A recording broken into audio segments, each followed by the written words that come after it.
De niña nunca pudo entender qué hizo Erena para que la hubieran echado de la comunidad. Y su amiga tampoco fue muy específica que digamos. Erena tenía poco más de 100 años, y Ariel había escuchado hablar de ella desde que tenía memoria. Incluso había sirenas que les decían a las pequeñas que se alejaran de ella, que nadie querría jamás seguir su vergonzoso ejemplo. Una aberración, una vergüenza para la comunidad. La abominable Erena. Quizá por eso Ariel siempre sintió curiosidad por ella, y no le importó mucho que le prohibieran acercarse. Es más, cuando encontró a esa sirena solitaria, ni siquiera sabía que era ella. Ariel tenía 8 años cuando la conoció. Se había extraviado. Estaba nadando detrás de sus hermanas mayores, pero ellas se adelantaron. Ariel se distrajo viendo unos peces. Cuando quiso seguirlas, ya no las encontró. Así que nadó con miedo mientras las buscaba. Ni siquiera conocía bien la zona. Encontró a Erena y le preguntó con timidez si podía llevarla a Cuaea. Y debió sorprenderla mucho, porque Eri solo la quedó mirando sin reaccionar. Luego le contó que era porque ninguna sirena le hablaba. Erena era un desecho de la comunidad que no merecía las palabras de nadie. Solo supo que era la sirena malvada de quien todos hablaban cuando sus hermanas, al verla cerca de ella, empezaron a insultarle y amenazaron con matarla si se volvía a acercar a la princesa. Desde ese momento, la estricta prohibición de no acercarse a Erena pasó al puesto número 1 de las cosas que a Ariel no le importaba obedecer. Desde ese día no hizo otra cosa que escaparse para buscar a Erena en la zona donde la vio la primera vez. A veces la encontraba, a veces no. A veces Erena le decía que se largara, a veces se quedaba escuchando sus historias infantiles y sus travesuras en Aquaea. ¿Y cómo la habrá molestado que la solitaria sirena acabó por aceptar su compañía?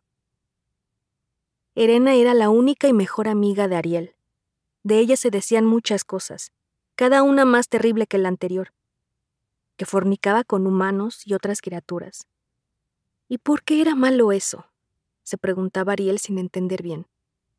Se decía de Erena que cuando llegó a la edad en que debía de entregarse a un tritón para ser suya, como toda buena sirena debe, ella decidió irse y no ser de nadie.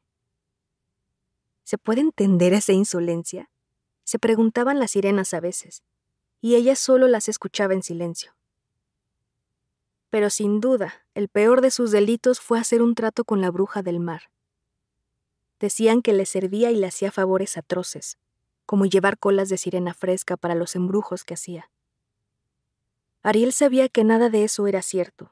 No podía querer a nadie como la quería a ella.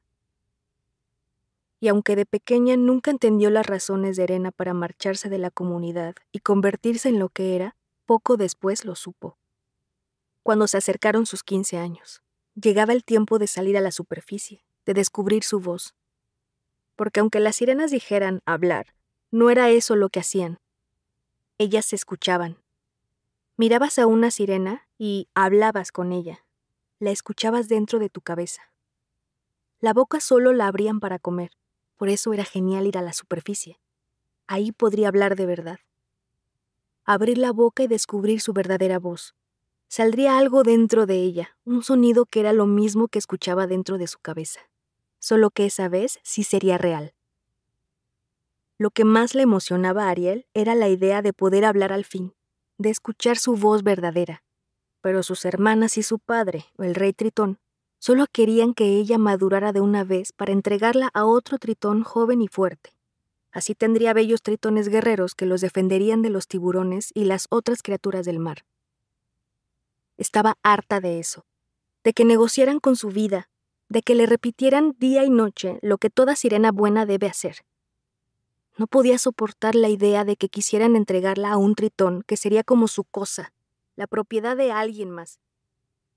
Ella era su propia dueña. ¿Eso no estaba claro?